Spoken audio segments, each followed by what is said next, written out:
point is, ladies and gentlemen, that greed, for lack of a better word, is good. The fact that I'm here with you every week in this medium is no accident.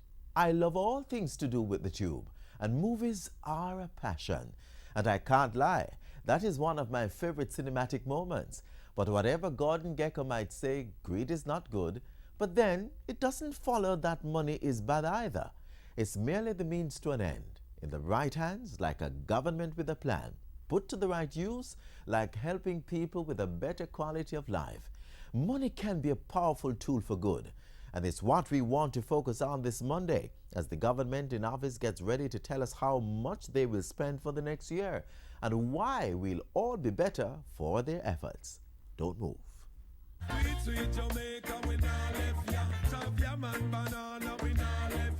Finger licking jerk chicken, Helcher fish and bami, will run down yam and banana, roast breadfruit, sweet potato pudding. Jamaica food sweet. So let's make a pledge to use more local produce and less foreign goods. Let's grow what we eat and eat what we grow. Back with you. Now, before we get into the features on the lineup, let's head to the news desk to find out what's going on in the country. Carlin Brown Thompson has that.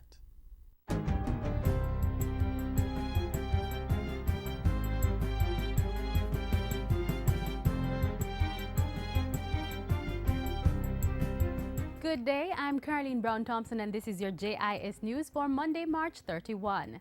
China Harbor Engineering Company, CHEC, has been given the green light to determine the feasibility of damming the Bog Walk Gorge to support a water supply and hydroelectric power plant.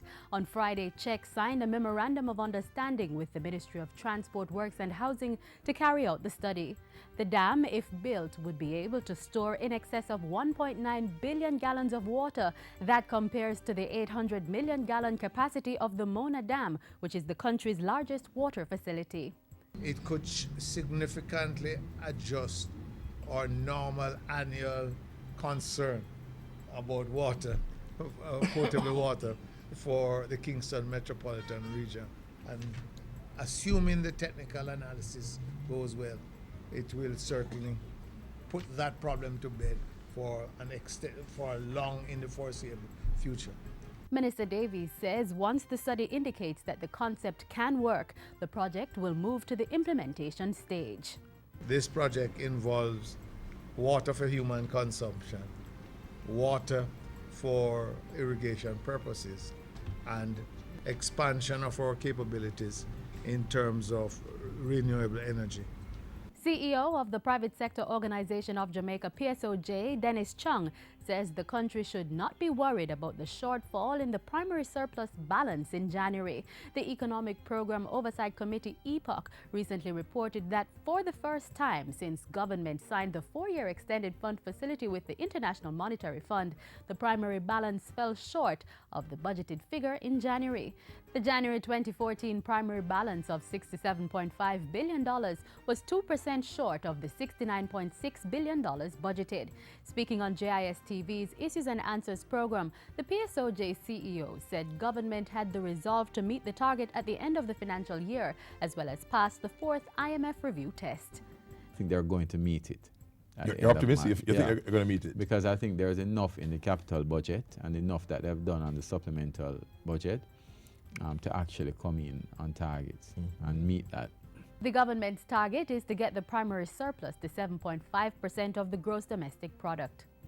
The integration of private and state bus operations in the Kingston Metropolitan Transport Region takes effect on Tuesday, April 1. The goal is to provide a seamless service to the public and cut down on traveling time. Currently, there are far too many seats available in the KMTR. And what this causes is unnecessary traffic congestion. One of the most noticeable changes is the color coding of buses. As of April 8, all buses operating on routes sub-franchised by the Jamaica Urban Transit Company must bear the same yellow color as JUTC buses and have identifying stickers on the back and front windshields. Any passenger in the KMTR who sees a yellow bus can be assured that that bus is licensed, insured, and operates to the standards expected in this reform going forward.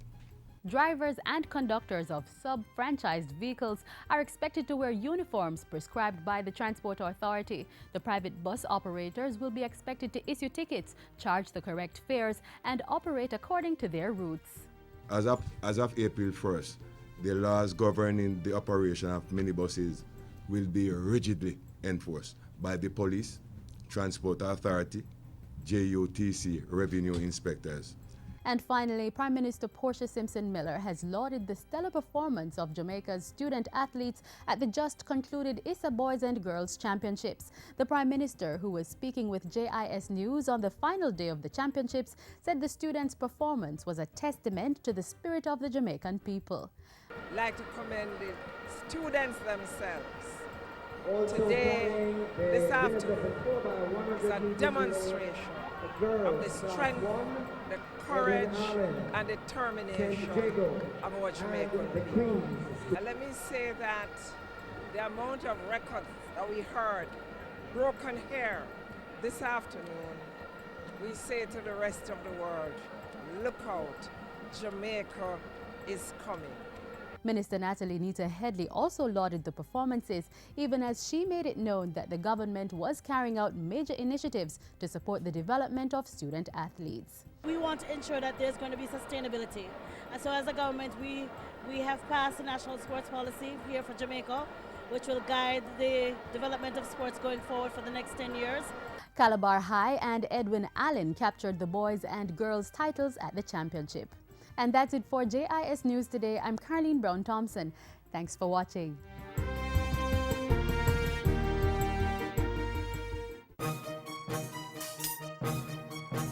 The 2014-2015 fiscal year is almost here. Catch the ceremonial opening of Parliament on April 3 as Governor-General Sir Patrick Allen outlines government's plans for the new legislative year. The estimates of expenditure will also be tabled on April 3. Come April 8 to 10, the Standing Finance Committee of Parliament will consider the estimates. Tune in as the Finance Minister opens the budget debate on April 17. Dr. Peter Phillips will be followed by the Opposition Spokesman on Finance on April 22 and Government and Opposition members on April 23.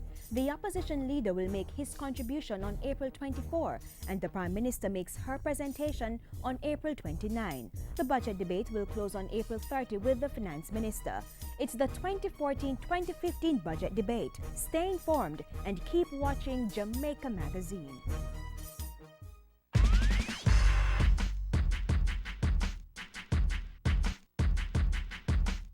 So we've given you the schedule for this year's budget debate. We encourage you to watch. Thing is, the budget debate is not a tool for members of parliament to grandstand in the nation's legislature, and it wasn't designed to ensure media outlets have a rich news cycle. It's government accounting for the job it did on your behalf in the last financial year and reporting to you about the job it intends to do in the next year. So don't be daunted by the fantastic sums of money and cryptic sounding economic terms. When the Governor General delivers his throne speech on Thursday, listen. When Finance Minister Peter Phillips makes his budget presentation on the 17th, pay attention and maintain that vigilance for every speaker that follows. And when you're done, feel free to catch up on the latest episode of Jamaica Magazine. You're likely to find answers to any question that may arise from the debates. In the meantime, let's open the Prime Minister's agenda for the week just ended and see how she has been spending the days leading up to the new fiscal year.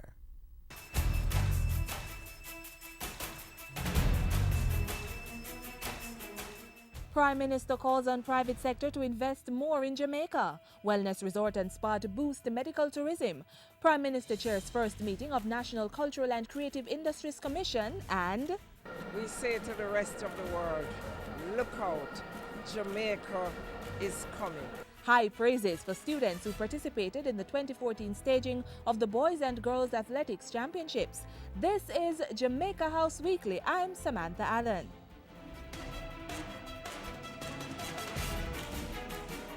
With Jamaica's economy showing signs of improvement, Prime Minister Portia Simpson Miller is calling on the private sector to invest more in the country.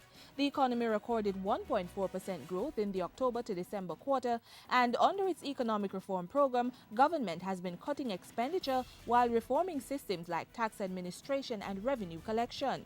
The Jamaican people are expecting that after all their sacrifices, the private sector, including the small and medium-sized enterprises, will invest and create jobs. And as the Prime Minister urged businesses to do more, she lauded one local investor for a $550 million project. The opening of the Eden Gardens Wellness Resort and Spa represents the triumph of Jamaican entrepreneurship and resourcefulness.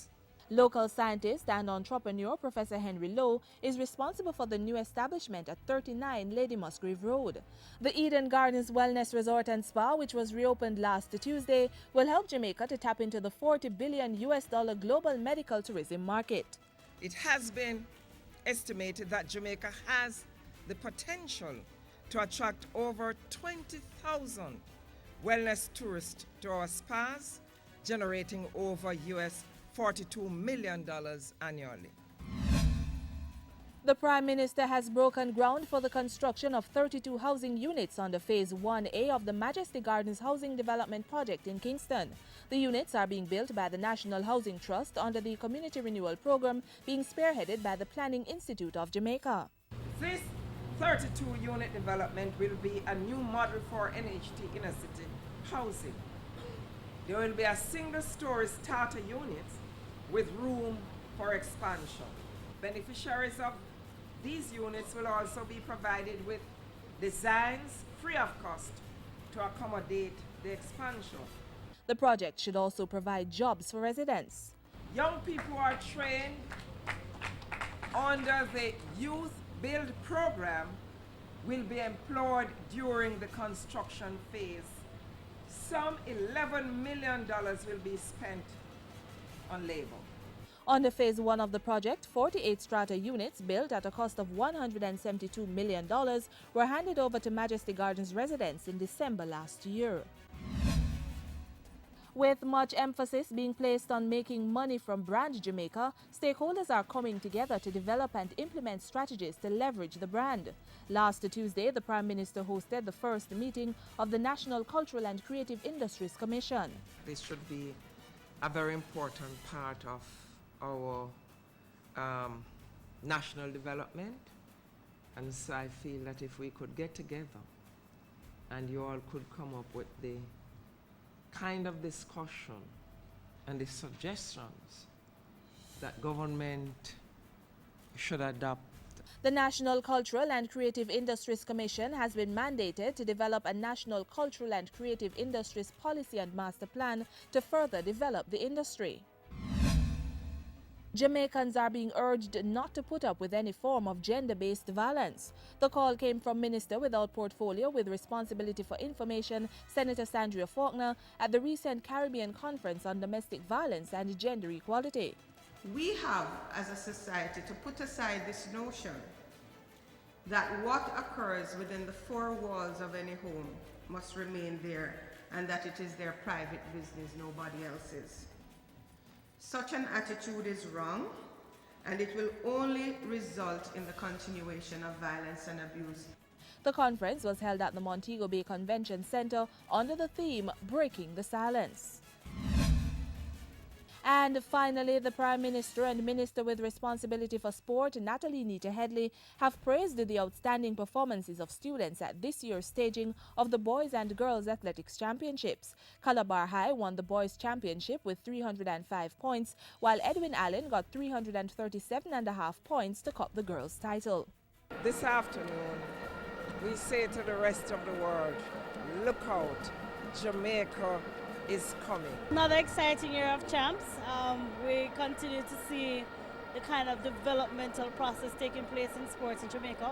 The coaches and the administrators, and certainly those of whom are involved in supporting the athletes, have continued to give the kind of support that is required to take them over the hump. And that's it for this week's edition of Jamaica House Weekly. I'm Samantha Allen. Join us next week for the latest from the office of the Prime Minister. Thanks, Sam. We're going to take a quick break, but don't move. We'll be back with more Money Matters as Andrea Chisholm continues our GOJ ERP series with a look at the fiscal responsibility framework.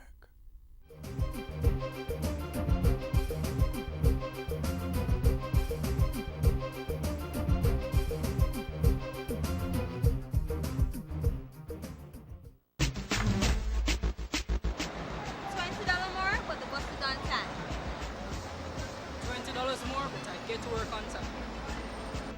$20 more, but the ride is safe.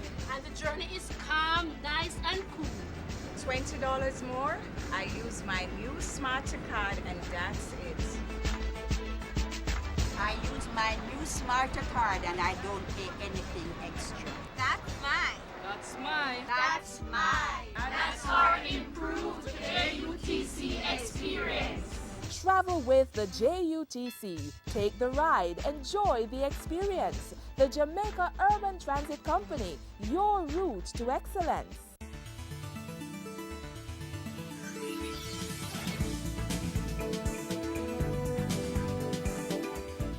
Government has been acting on plans to promote financial responsibility in all areas of the public sector through its economic reform program.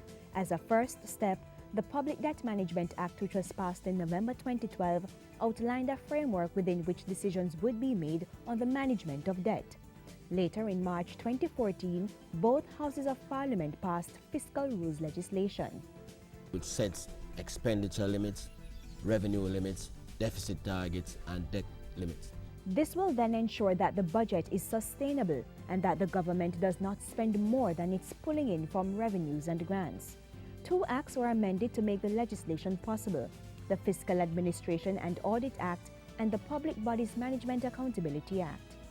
The fiscal rule, which is subject to parliamentary approval, includes an escape clause that will be dependent on adverse shocks like natural disasters. It also includes an automatic correction mechanism that will allow for any deviations to be addressed in a systematic manner, with specified adjustment levels relative to whether the deviations exceed either the lower threshold of 1.5% of GDP or the upper threshold of 3.5% of GDP. In the meantime, government is continuing the process of a fiscal consolidation to ensure that Jamaica continues to reduce its debt. High levels of debt eliminate a capital budget, which is essential for growth. High levels of debt become a deterrent to investment, both domestic and foreign. And so, by the end of the fiscal year, Jamaica's debt to gross domestic product (GDP) ratio will come down from 147 to 139%. Jamaica would then owe $1.39 for every dollar of goods produced. The goal is to have a debt to GDP ratio of between 95 and 100% by 2020, and by 2025-2026, 60%.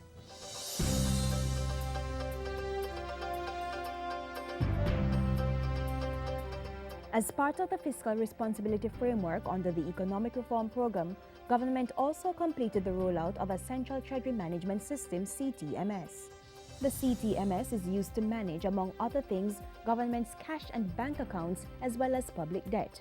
About 37 sites have been incorporated into the system, which is resulting in substantial savings to the consolidated fund.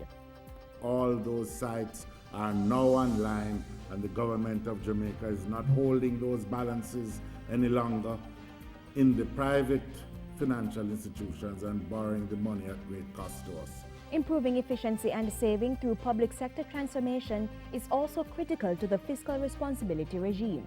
So an agreement was reached with a number of trade unions to provide public sector workers with several benefits in lieu of salary increases between April 2012 and March 2015.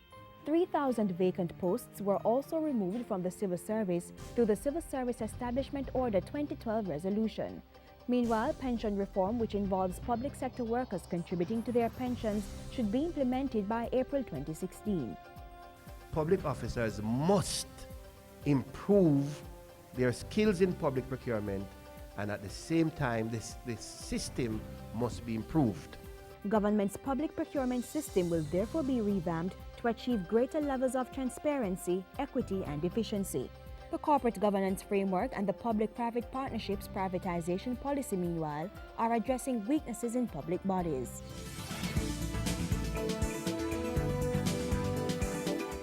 The government of Jamaica is continuing the mission of economic transformation under its economic reform program, promoting fiscal responsibility through legislation while improving the efficiency of the public sector.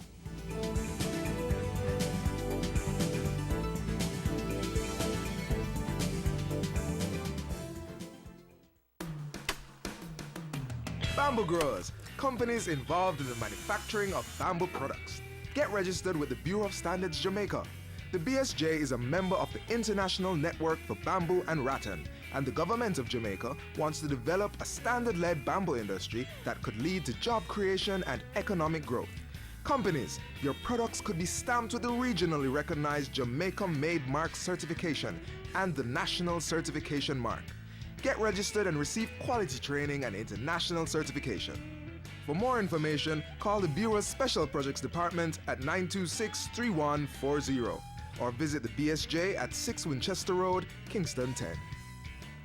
So earlier I encouraged you to actively follow the national budget debate. But you know, there's more to the process that begins Thursday morning, and it's not all to do with money.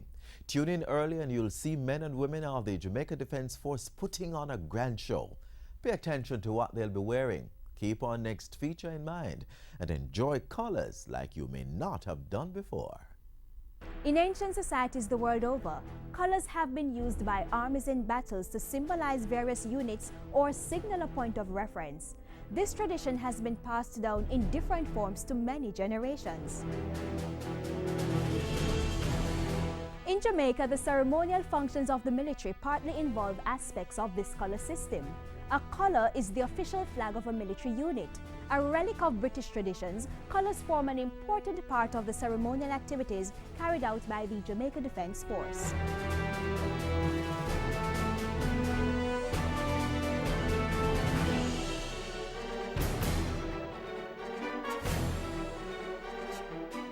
The Jamaica Defense Force has 3 regiments or divisions, the 1st, 2nd, and 3rd Battalion's Jamaica Regiment.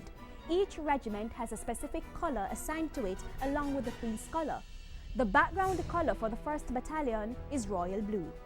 For the 2nd Battalion, that background would be maroon, and for the 3rd Battalion, that background would be green.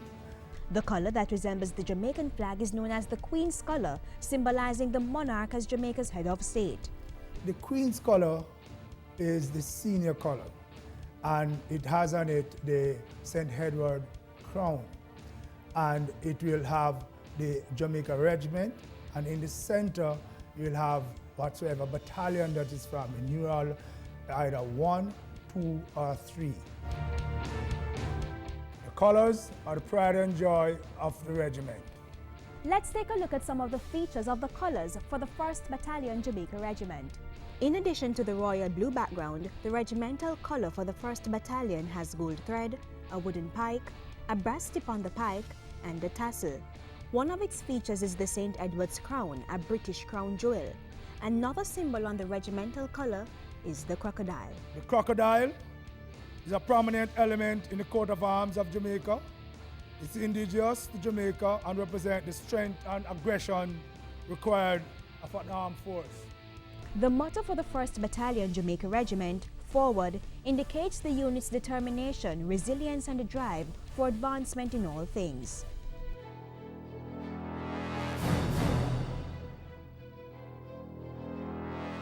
The floral wreath is also a component of the regimental color of the 1st Battalion. The wreath has 3 plants or flowers, the Tudor rose, shamrock, and the thistle. The Tudor rose, sometimes called the English rose, has 5 petals of pink, red, and white. Its symbolism, the battalion's link with British units of the past. The shamrock, which is an Irish Christian symbol of the Holy Trinity, demonstrates that the unit believes in God and Christian values. The thistle, which has sharp prickles, represents nobility. The 2nd and the 3rd Battalion's Jamaica Regiment also have wreaths with different plants or flowers. Whenever the colors move with escorts.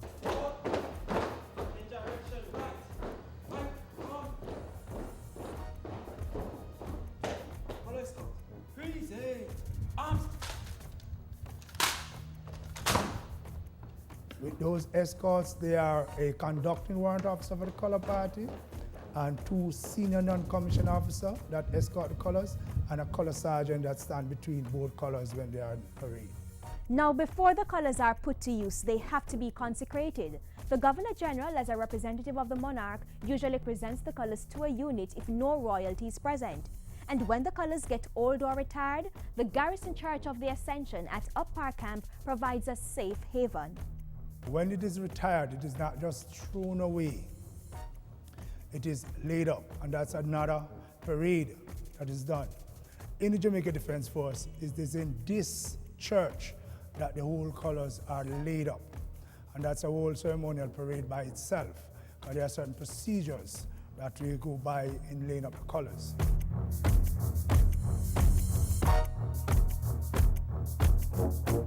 So the next time you see the Jamaica Defense Force carrying out its ceremonial responsibilities, take a look at the colors and remember the profound meanings of the various symbols. It's more than just a piece of cloth. It's the pride and joy of whichever unit it represents.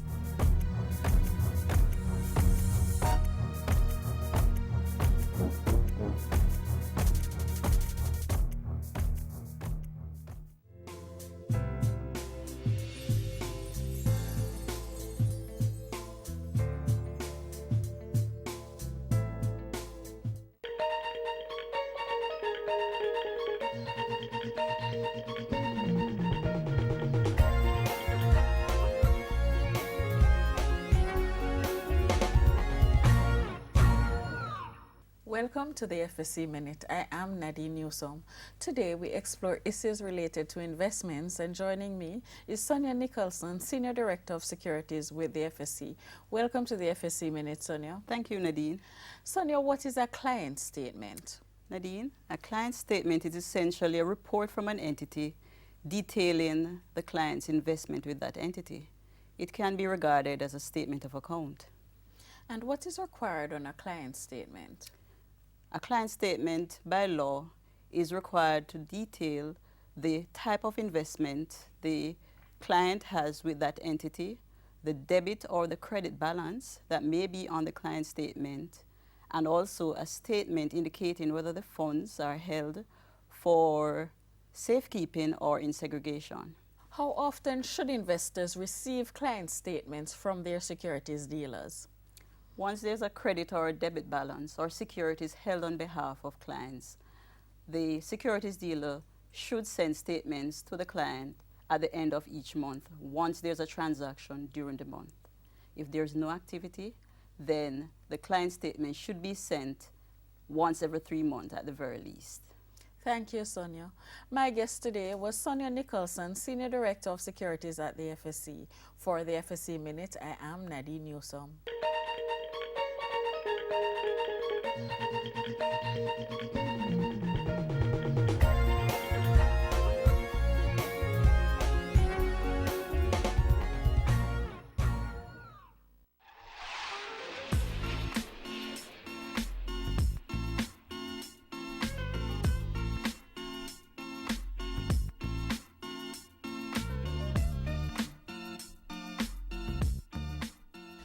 Time has been spent in full for this program. If you've missed anything and you're not averse to the cyber world, visit our website. The link is below. Our social media portals are also coming up. Use those to sound off about our programs. Or if writing is more your style, send an email to jamaicamagazine@jis.gov.jm. I'm Adrian Atkinson. This has been Jamaica Magazine. See you next time. This has been a production of the Jamaica Information Service, the voice of Jamaica.